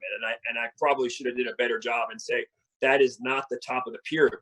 But it is a reality, and it is a step on the road to your highest performance. It's high up there. It's just not the final destination. But it's part of the journey that I see for a lot of, look at Tom Brady the last couple of years. Tom Brady's gotten happier. I mean, he's gotten like more, he said Giselle was kind of fed up with some things too, and they had whatever. And he's kind of got like, he's smelling the roses a little too. He still wants to win. He's still Tom Brady. But if you follow him on Twitter or Instagram, he's softened. He's balancing a little more, right? But he has that killer instinct like Jordan does, like Gable does, like Giannis does in the Milwaukee Bucks. Now you see it in him. To be honest, if LeBron had it, from what I see, if LeBron had it, LeBron has 9, NBA appearances, and he has 3 titles, and he's one of the greatest ever. But to me, if he had the same killer instinct or edge as Brady, and I'm not saying I think LeBron's will to win is tremendous. I'm just saying it's not in the same ilk as a Jordan or as a Tom Brady. It's not there. If it was, I think he's got more than 3 NBA titles, for instance, right? I think he's a little. I don't think he's got the. I think Jordan and Kobe and Brady had a little bigger ego. They had a little bigger. I'll spend that extra time. There's no way you're beating me. I think LeBron wants to win. He's desirous. He works hard. But I think he loves win, but he's about fun. Whereas those guys are just like, it's like, if you beat them at something, it's going to bother them for a long time. You know? So would you say they hate to lose more than they like to win? Yes. Okay. Yes. That's to my eyes, just me. Yeah. I've studied John Smith, Cale Sanderson, fighters. That is the most common place to come from. It would be beautiful if we could talk about coming from a space of positive energy, kumbaya. The reality is, I'm not just saying in fight sports. I think you could send me to most ecosystems, most sports, and most competitive businesses, and you're going to see that. And that is ego. So ego. We wouldn't have skyscrapers in New York City without ego. I mean, there's good and there's bad, right? 100%. Yeah. You wouldn't have skyscrapers. I mean, you wouldn't have world's tallest building, right? You wouldn't have Ferraris. You wouldn't have Mercedes. We wouldn't have gone to the moon. Yeah. No.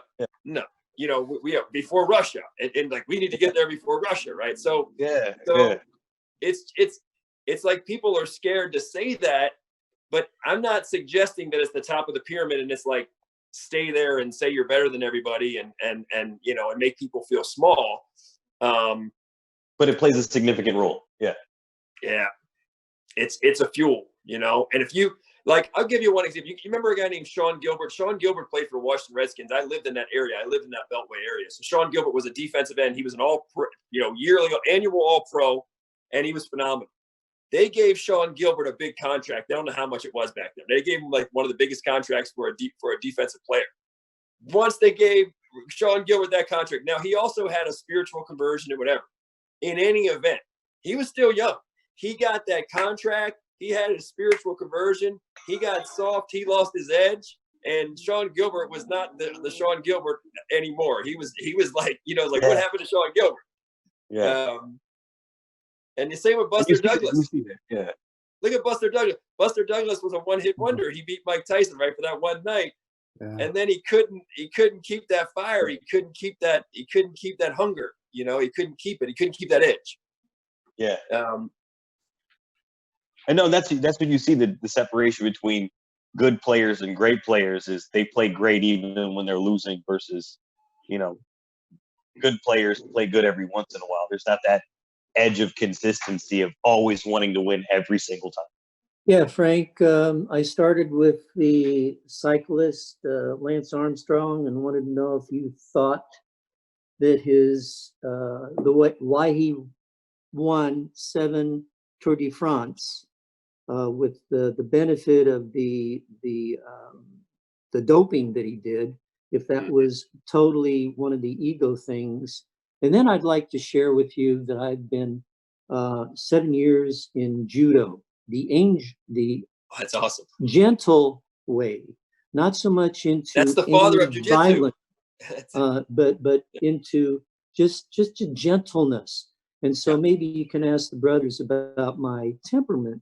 And I think as a high school student, when I started judo, that helped other people know that I could take care of myself. So not being so much bullied like you felt you were and had to grow up fighting, just the knowledge that they knew that I knew something they didn't know, that I could take care of myself, prevented me getting into any fights. Yeah, so anyway, I just thought I'd share that. That's even better. That would be even better. I think if I had there was a kid named Corey Beasley in my neighborhood in Baltimore, and Corey Beasley was interesting because he was kind of like Switzerland, right? Like, how Switzerland's neutral in every war or whatever. They blow everything else up and they don't mess with the Swiss for some reason, right? And it's like, what's going on here? Corey Beasley was like the Switzerland of inner city Baltimore where I lived. And he just had this neutral temperament where he didn't look weak, but he didn't act tough. Because if you act too tough, then people want to make trouble. They want to test you then, you know, Right. and they want Right. to peacock. And he had, he had this way about him that was nobody. I think people felt like they're not going to gain anything by messing with him. He just didn't. He didn't have anything that was so flawed or Right. whatever. He Right. didn't play like he was tough. So listen, you're way ahead of the game if you don't get in a fight. I mean, that's a lot smarter than getting in these fights, and that's a lot better. Your verbal judo or having the temperament, having the confidence. You're right. I mean, if you really have a genuine confidence, bullies can pick up on that, and a lot of times they don't feel like there's a lot to gain. It's like, yeah, there's not much to gain, and they're also thinking, oh man, this guy, you know, like you, is like, well, they don't know what you know, and they're a little weird. Yes. Like, That helps. yeah, I'll spare it, John. Yeah. That helps. So, but answering the Lance Armstrong thing. So I've never met Lance Armstrong. I have followed his career. I have, I've watched some of the documentaries. Fascinating guy, fascinating psyche. I do know a guy that is pretty close to Lance, and I was down in Austin, Texas, and I stayed with a friend there for 3 weeks, and he knows Lance Armstrong very well. And he loves Lance Armstrong, right? So he was a defender. I would say that, again, the thing we have, there's a guy named Frank Mir. Frank Mir was a UFC champion. He was a heavyweight UFC champion. He tells a story of sort of a rich guy and a fisherman, right? And the story goes something like this. This guy is out fishing at the river, having the time of his life. And then along comes this rich guy, and he says, well, what you doing? I'm fishing. And then the rich guy says, well, how many fish are you going to catch? And the fisherman says, I'm going to catch 2. And the fisherman says, well, why don't you catch, 20 and then go sell them? And the fisherman's like, well, I'm okay with 2. And the fisherman, and then the businessman, the rich guy's like, well, but if you catch 20 and then you open up a company and then you do a factory and then you can catch, 200 more. And if you catch 200 more, and if you catch 2,000 and then you do this, and then you can have one company, and then you could turn that into 5 companies. And then next thing you know, you could make a lot of money. I mean, you just, there's not a fisherman place around here. You can make yourself a lot of money. Don't you realize that? And the fisherman, the end of the story, I mean, I'll be short with the story, but the fisherman's basically like, well, I'm a lot happier doing this, catching my 2 fish, than building what you just described. And so the point of that is, who's smarter? The person that needs all these extra extraneous things and Ferraris and this and that, or the fisherman who's catching his 2 fish a day and is out there in nature and is like, it can't, like Eckhart Tolle on a park bench, like, it can't get better than this, right? There's nothing better than this. Is the best moment ever. And I would say, as a philosopher, that, I would be like, well, the fisherman's got it right? Because a lot of times, and I'm not picking on Lance Armstrong, because I've been Lance Armstrong minus all of those incredible accolades. I was a pretty good athlete, but I certainly didn't win at that level, anywhere near that level. But I understand his psyche very well.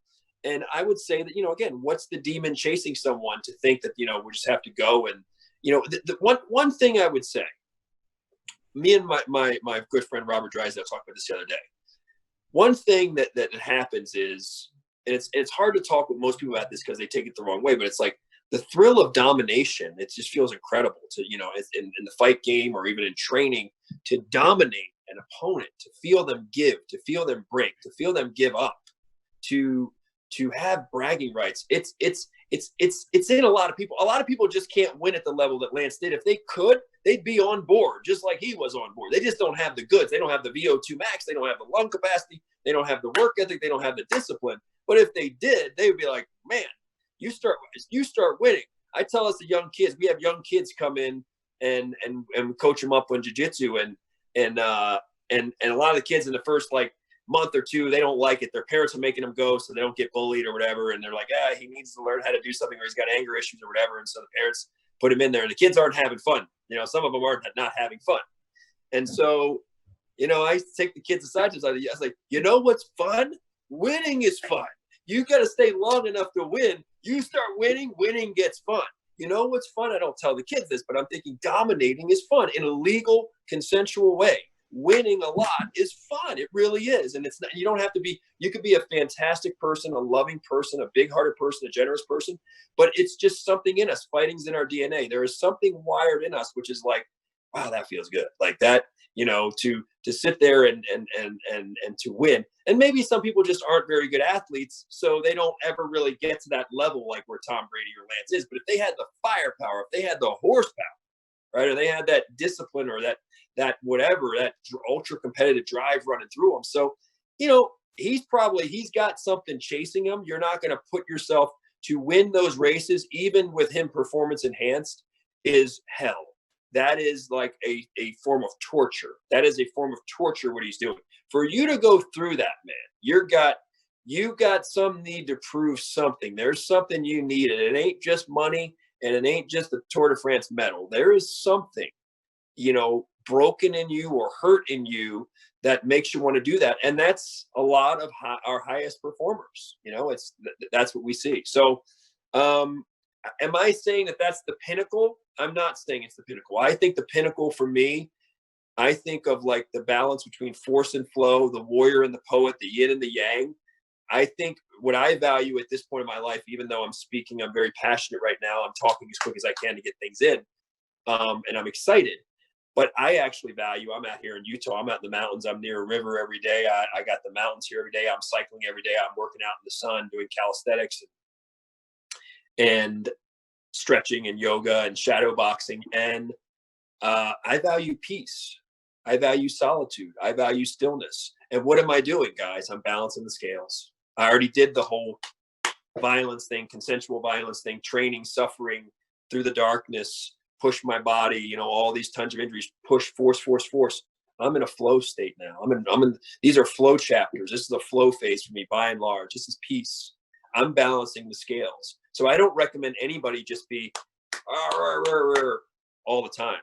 I don't recommend it. I think people should know love. They should know peace. I believe in a balance point. I believe in humility. I'm in a phase now. I believe in tremendous humility. I have a phrase, as great as the greatest, as humble as the least. It's almost like a pretty much a mantra for me. And I coined that phrase, as great as the greatest, as humble as the least. I'm working on humble as the least part. You know, I'm not as great as the greatest, whatever, but I've had some success at some things, and that's fine. Whatever. I put as much effort as I could. You know what I'm working on is humble as the least. It might not come through when I'm giving this kind of speech, but I work on that a lot. Because why? Because I need to balance that scale. Well, great, Frank. Thank you. I appreciate your talk and your insight. Thank you. All right, you guys take care. Frank, I just wanted to say, you've mentioned a couple things about Michael Jordan, and Michael is a idol of mine and has been my whole life. Yeah. But what was interesting is when I was a young boy, I lived in Illinois, and I got to attend his basketball camp in Chicago. And the fierce competitiveness of him is just unbelievable. He walked in the very first day and we're running drills, and he goes, "You guys are all horrible," and just really broke us down. It was almost like being back in the military. Just broke us down, and the next day we all come in with a whole different perspective on what we were going to do, because he brought out that competitiveness of not wanting to be in second place. And I think that it goes back to his childhood of being that ultimate competitor with his brother. The other part of that is the wooden experience. I got to do that as an executive myself. And again, John's way of doing that, and I actually got to see John do it when he did it at our company. And what an experience to see the pyramid, the way he laid it out and the way he taught people from the ground up how to put your sock on. It didn't matter how you shot them. Yeah. This thing's amazing.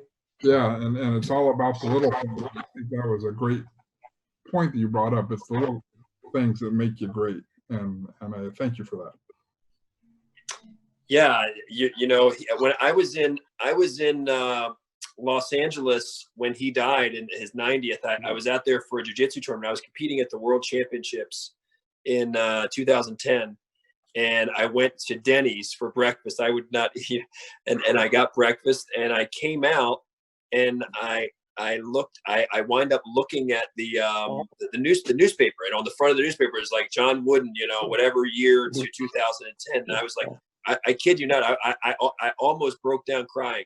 I had to compete that day, and I took it as like a sign. I did very well that day, but I took it as a sign. I wanted to break down, man. Like I was so sad. Like, dang, the wizard's gone, man. You know?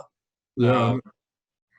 The devotion, the devotion to not only basketball, but to his wife. I mean, the letters that he would write every single day, even after she passed, it was unbelievable if you ever get a chance. And it's interesting because he was a poet. So we were talking about poet, right? Blank poet. It's like he was this ferocious competitor, but he was literally a poet, right? Like he was a poet.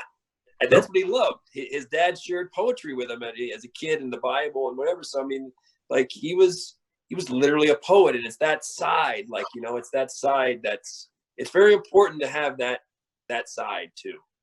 He didn't show it as a coach, as you know. He did not. He was the master of 90 minutes, right? I was not as good. My 90 minutes was not nearly as good. John Wooden's 90 minutes, like you just said, he knew, like, we're doing this at minute, at hour one, at 1:02 on the thing, we're doing this. At 1 hour and 2 minutes in, we're doing this, like precision. Well, thank you so much. Thank you for sharing. Anybody else have any questions? I know we've run long. I apologize for that, guys. I was just curious if you ever heard of a program called EST, and if so, if any of your philosophies come from that at all or anything like that. What was it called?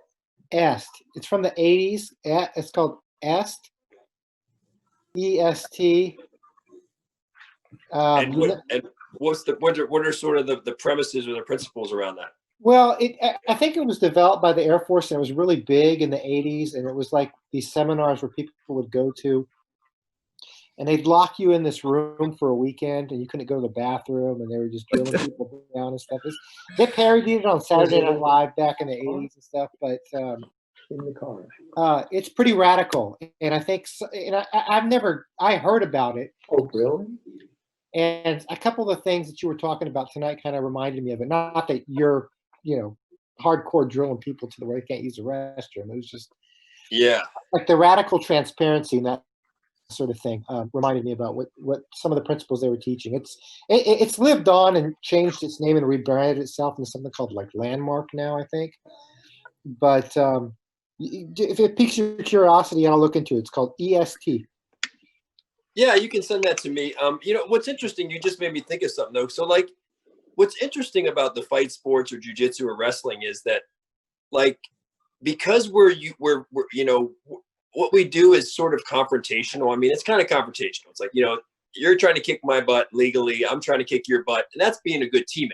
It's just like in NFL when we're doing spring training, right? We got to get after each other to get better. Iron sharpens iron. So it's very different. It's interesting. You see people that get after each other, and then when it's done, they go eat dinner, they go eat lunch, and they're fine. And then you see people on Facebook who just say one or two mean things to each other, and then they condemn the other person to eternal whatever, and they hate them. It's like, it's interesting because we have a ventilation. So there's something about particularly the fight sports. There's an intimacy there. There is, you're going to feel all the energy of the other person. You're going to put all your power on them, all your skills. They're going to do it. They're going to put all those and actually bond you to where you become very forgiving. You become very empathetic in some ways. You understand them. You appreciate them. And because you get to ventilate, hey, let's settle this, whatever. You think you're better, whatever. We got put 10 minutes on the timer. Let's shake hands. You go. You try to get me. I try to get you. And the odds are we're going to be friendly or respectful after that. And that is totally different than a lot of what we see in society now, where people just one false move, one false word, one false this, one disrespect. It's like, you're a bad person. And then they'll say bad things about you, or they'll go on Facebook. We don't really do that. We're kind of like, yeah, you know what? You can be. We have a meritocracy going on. Like I call it the United Nations. Right? I call it the sort of the fight sports. Like, these are the United Nations. And what do I mean? The real United Nations. And what do I mean by that? I mean, you have people that are diehard Jewish training with diehard Muslim training. You have gay people training with straight people and this, that. And guess what? Nobody cares. Not because there's rules, not because there's regulations. Nobody cares. Why? Because they're bonded. They're bonded by that whole practice of, you're sharpening me. You're teaching me. I'm teaching you. I'm glad you showed up because I need training partners. I need somebody. So you're bonded by that. There's an intimacy of the art too. and there's a respect because you know how hard they're working because you know how hard you're working. So it's like all the BS and all the stuff that has to be regulated somewhere else, it doesn't have to be regulated in there. It sorts itself out. It's almost like it's like nature. It just sorts itself out. People who spend time in prison training with police officers, no problems, right? And I'm talking problems like that are rare. That's what I mean. It's like, how do we do that? Like, how are we achieving that?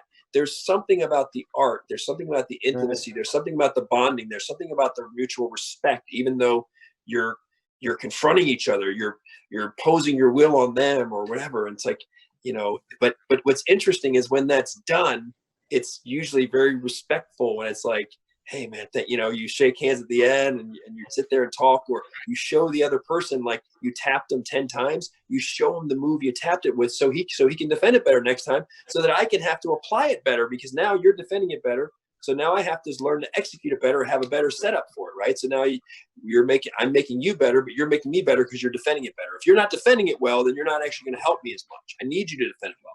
So I'm going to teach you, and that's a paradox. I'm making you better, but I'm making me better by making you better, right? So it's just, there's so many layers to it that like, I wish society would just let some stuff go. Like things are so divided now, like us, them, and it's like, it's very irritating. I'm like, I just think we like almost like a jiu-jitsu on the mat philosophy where we realize like, dude, we can all come together. We can find common ground. We can disagree, but we can shake hands at the end of it. We can go to lunch. We can go to dinner. I could be wrong. There's things what if I'm wrong about some of the things I think too, right? I could be wrong. So I just forgive you. Let's move on. You got me with an elbow during practice. It's okay. Yeah, I thought that was a little chippy. It's okay. It happens. I think what you're saying speaks true to Masonry, because it gets to the point, like, we're not about religion or politics in lodge, but when the brothers get together and we study and learn ritual, we really improve each other as we progress up the ladder in our chairs and such. And it gets to the point where, like, if it's a Republican, and if the person I'm working with is a Republican and I'm a Democrat or Jewish or Muslim or whatever, to us those issues become as trivial as, I like seafood, but he doesn't like seafood, and we're different on that trivial plane, because the art or Masonry for us bonds us together so well that we don't care about our macro differences outside of Masonry. And I think that's what you're saying about how a police officer and an ex-convict can train, and really the fact that this guy was convicted for narcotics and he arrests people that sell narcotics. Right. Never even comes up in conversation. Yeah. That's the thing. I love that about a lot of the fight sport. It doesn't mean that sometimes these guys are trying to kill each other in training. They are. Some guys are really trying to get you, but usually at the end of it, it's like if you're putting out all the effort you can and you're putting on the fight, people respect that, and they don't really, in general, they really don't care what you are. And nobody cares, but in the regular world, it's like people are, whispering this, that, the other about everybody. But it's like, it's not really a thing at most major gyms. Yeah, it's a blessing to have that facet, no matter where it's coming from, just to connect to a person on that, to be able to, to see past the other issues, in my view. Yeah. Yep. So I guess I'll jump in here. Hey, Frank, my name's Eric. What's up? A lot of brothers don't know this, but I do have a brown belt in judo, and I competed at Division I level, never professionally per se, but it has taught me a few things along the way. And when you step on the tatami or on the mat, you're literally on the level, right? You're there to duke it out, but after you bow as a form of respect. And in the Japanese culture, and my sensei always drilled it into me, it's just a belt. It is nothing else. It is just a belt. It is a token of what you know, and you should feel like the weight of the world is on your shoulders. And if you're not sharing, something is completely wrong with you. And it makes you no more or no less than any other individual, but you have the responsibility to care for not only your students, but your community. And so my question, when you were talking about kids and ego, really struck a chord, because a lot of individuals are turning to online platforms to validate how they feel. They can't talk or have a conversation about it. They're articulating their intrinsic values by tokens, emblems, and in some instances, different color belts. So whatever the case may be, a lot of younger individuals, and it seems like the older I get, the more I'm having a hard time connecting with younger individuals. Egos come like seasons, they ebb and they flow.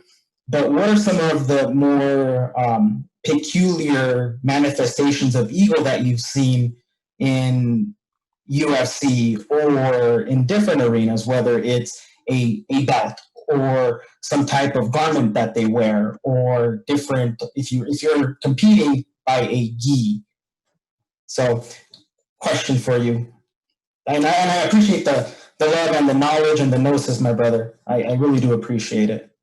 Yeah, everybody, first of all, everybody's a work in progress, right? So it's like, we have to understand when I see a 25-year-old athlete doing stupid things or silly things or saying silly things, and I think, hey, Frank, imagine when I was 25, if I had all these cameras on me and people recording everything I did, or when I was 20, and then imagine my friends and a bunch of people that I know, some very successful people. Like, imagine if there was a camera, or we had Facebook, where everything that whimsically crosses your mind, you write out, right?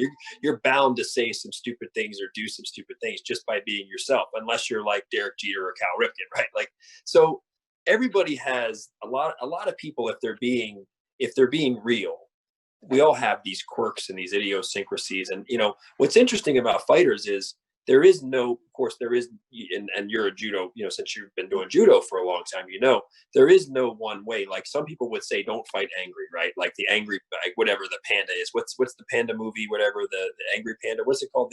The panda, what's it called? What's that panda guy called? Kung Fu Panda? Kung Fu Panda, right? So he's trying to peace, right? You got Kung Fu Panda. It's like, the premise would be like, everybody should be this Zen master when they go to fight and be relaxed and be like a prime Anderson Silva. But the reality is, there are fighters that probably wouldn't do that well. Like, I take a guy like Vanderlei Silva, who I knew pretty well.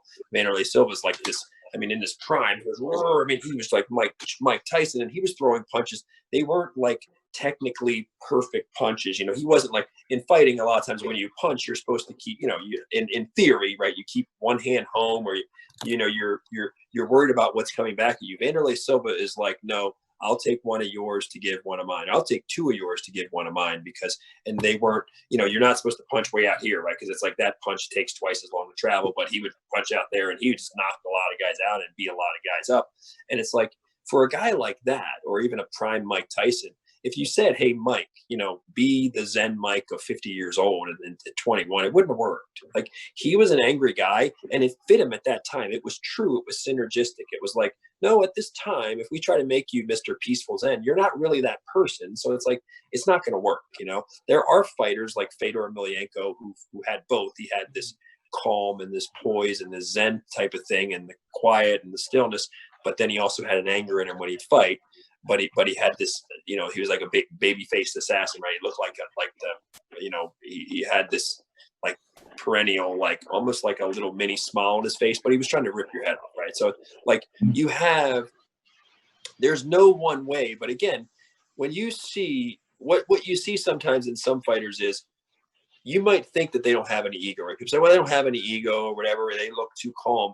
But watch when they get hit. Watch when somebody hits them or somebody tests them. You'll see certain guys like, oh, you want to do that? You want to land that punch? All right, now I'm going to punish you, right? So there's an ego there. It's natural. It's like, oh, wait, you know what?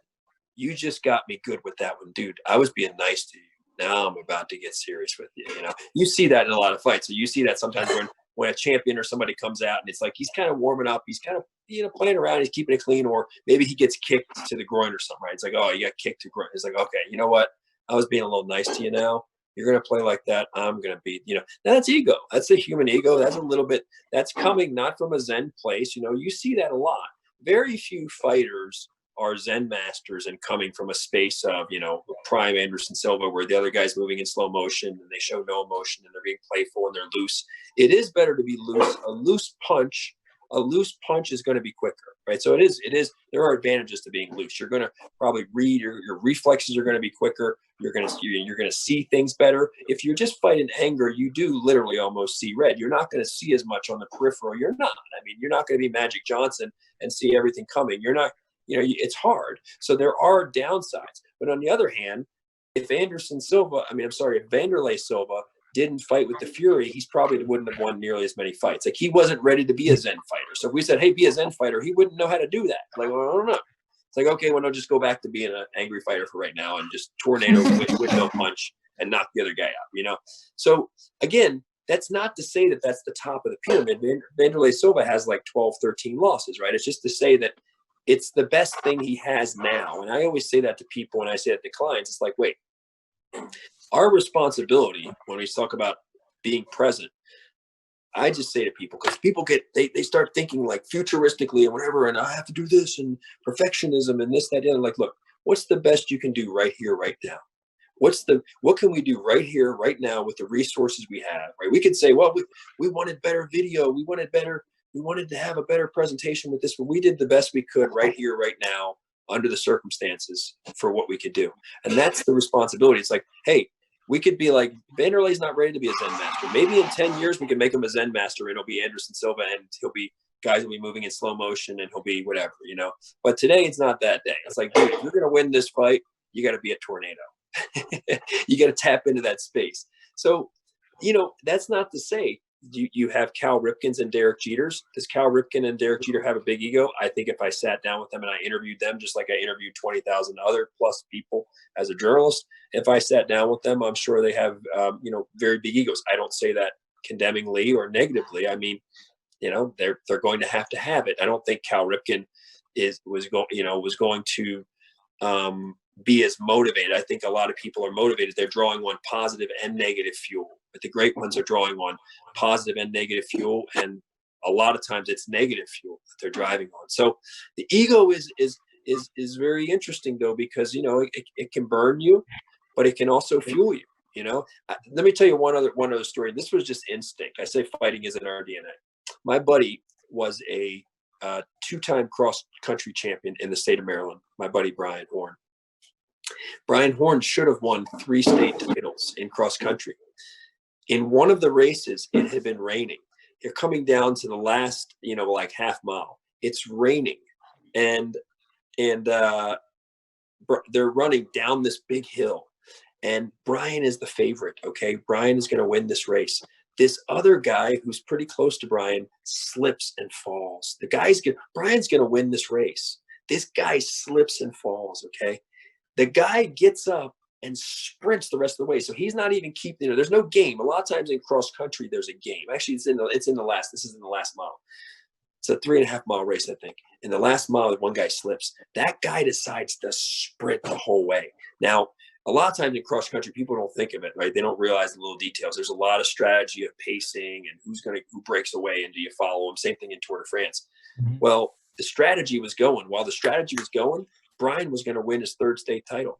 This guy slipped and fell and sprinted the rest of the way and had like almost like an adrenaline rush, like a surge of like supernatural energy, and passed Brian.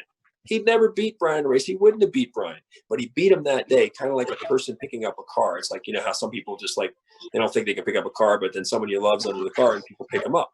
Like this guy had that burst. And you say, well, where did that come from? What's that fuel? What is that? Was that negative? Was he pissed? I don't know. We didn't get to interview the guy. We'd be like, dude, what happened? Were you just pissed? Did you fall hard? Like, what happened? Did you think you're going to lose? Like, the interesting thing with the psyche is this. When somebody goes to win that race, let's say that guy falls. Was he thinking, I'm going to lose? I got to run hard? Or was he thinking, I got to win? I'm going to run hard? Let's think of the thing. A positive statement to ourselves would be, I got to win this race. I'm going to run hard. Another one would be, we're going to lose, dude. We got to go now. I got to go now. I got to make my move now. Right. Which is a negative, which is to say, dude, which is another way of saying, if my subconscious is saying to me, dude, you're going to lose. You got to go now. We got to make this happen. We got to tighten up. We got to make it go. We got to make our run now. Right. If we say that, it's like, what are we saying? Losing sucks. Losing this game would really suck. It would really suck. We need to make our move now. We need to go. Losing's not an option. We are not losing this dang game, right?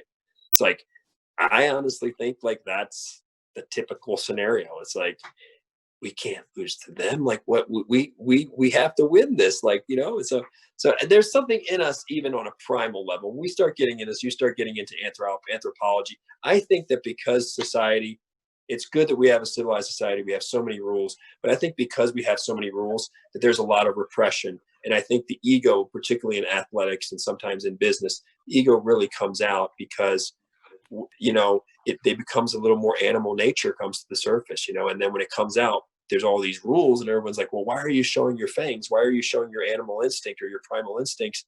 But it's harder, right? Like I always say to people, it's easy to pretend you don't have an ego when you're in an air-conditioned room. It's 72 degrees. The sun's coming in the door. You're at your computer. You know, we're all happy-go-lucky. Oh, Frank is such a nice colleague, and you know, you're such a nice colleague too, and whatever, and yeah, la la la la la. And then, you know, you turn up the heat. And you have somebody trying to strangle you or trying to, you know, embarrass you or beat you or whatever, you know, and you have a financial livelihood at stake, right? You can be cut. And then it becomes a lot more primal and a lot more pressure. And now you're going to have to find a way to produce. And sometimes that is, that's ego. I mean, dating is ego. Everything is, even like, it's not just men too. People think it's just men, dude. Listen, I'm not, you know, when I'm, you know, I'm divorced and I don't date much, but I'm still on some of the apps just looking, you know, and the older I get, the more I know myself. You know, principle number 2, I know myself now. So it's like easy to make decisions like, man, none of these women are for me now. Like it's hard to pick women. Once you know yourself, it's actually kind of hard sometimes, especially when you've been divorced. But I'm like, I'm looking at these women, dude. There's so many women with big egos. It's crazy. Just on regular dating, like and I'm like, wait, I would expect this from men because we always think it's men. I'm telling you, there's a lot of women. There's a lot of women with big egos that, you know, think they're all that too. It's like, oh man, it's not just a guy thing. Everybody thinks it's just a guy thing. It's not. It's not. It's a funny parallelism that you're running and explaining. So I got 3 things. One, it's in cross country, right? So you got the rabbit. They're the ones setting the pace because they're sprinting off the line.